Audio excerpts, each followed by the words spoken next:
নমস্কার। আজকে আমার গল্পের নাম রাক্ষস ও ব্রাহ্মণ। লিখেছেন পৃথ্বীরাজ সেন। গভীর বনের মাঝে ঝাঁকড়া পাতাওয়ালা একটা তেঁতুল গাছ ছিল। সেখানে মনের সুখে থাকতো এক রাক্ষস। তার নাম ছিল চণ্ডকর্মা। একদিন বনের মধ্যে ঘুরতে ঘুরতে সে এক ব্রাহ্মণের দেখা পেল। বলল, ওহে ব্রাহ্মণ, ওই যে সামনে পুকুরটা রয়েছে, ওখানে আমি দুটো ডুব দিতে যাব। তুমি আমায় কাঁধে করে ওই পুকুর পাড়টা একটু পৌঁছে দাও তো। আর হাঁটতে ভালো লাগছে না। ব্রাহ্মণ আর কি করে, না বলবে এমন সাহস তার নেই। আবার অত ভারী চেহারার রাক্ষসকে কিভাবে বয়ে নিয়ে যাবে, সেও আর এক দুশ্চিন্তা। ভয়ে ভয়ে সে রাক্ষসের কাছে এসে মাথা নিচু করে বসল।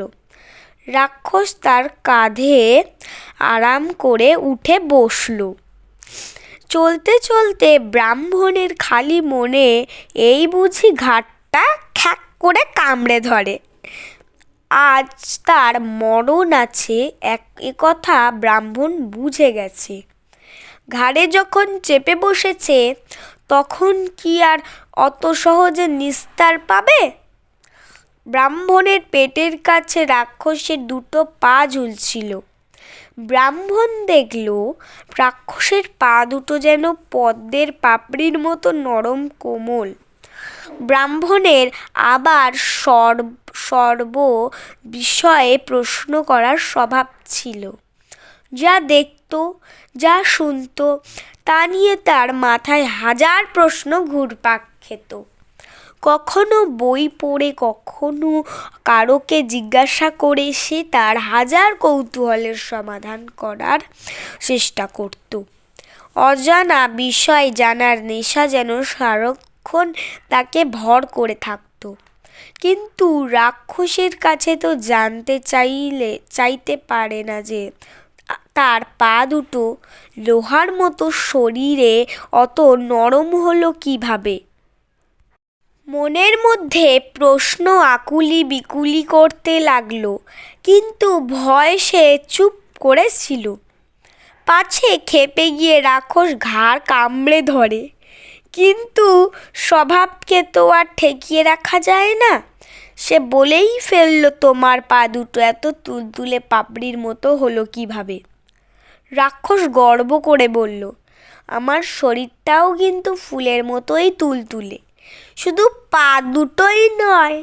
ব্রাহ্মণ আবার প্রশ্ন করল, সে কথাই তো জানতে চাইছি, এমনটা হলো কি করে? তোমার গায়ে এমন শক্তি, এত তাগড়ায় চেহারা, এবন সেবন করে ঘুরে বেড়াও, কত লম্ফঝম্ফ করো তাহলে? রাক্ষস এসে বলল, এর একটা কারণ আছে। আসলে আমার একটা ব্রত আছে। আমি কখনোই ভিজে পায়ে মাটিতে পা দিইনি।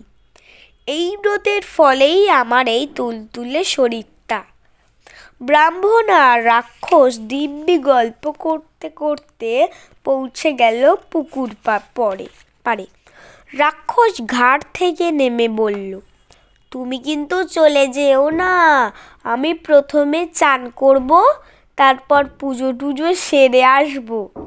আমি না আসা অবধি তুমি এখানে অপেক্ষা করো, তোমার কাঁধে চেপেই আমি বনে ঢুকবো। রাক্ষস জলে নেমে গেল আর ডুব দিয়ে চান করতে লাগলো। ব্রাহ্মণ দাঁড়িয়ে দাঁড়িয়ে ভাবল, রাক্ষস কি আমায় ছেড়ে দেবে?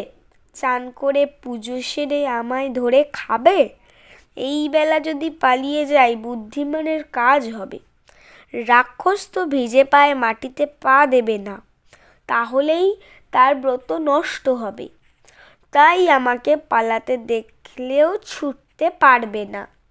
ভাগ্যিস কথায় কথায় তার ব্রতের ব্যাপারটা জানতে পেরেছিলাম। এই ভেবে ব্রাহ্মণ পুকুর পাড় ছাড়িয়ে এক ছুট দিল।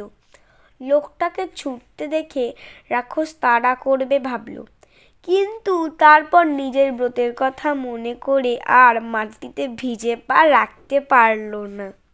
দাঁড়িয়ে রইল জলের ধারে। আর ব্রাহ্মণ ছুটতে ছুটতে গ্রামের পথে গিয়ে পড়ল। নমস্কার, please like, share and subscribe my channel.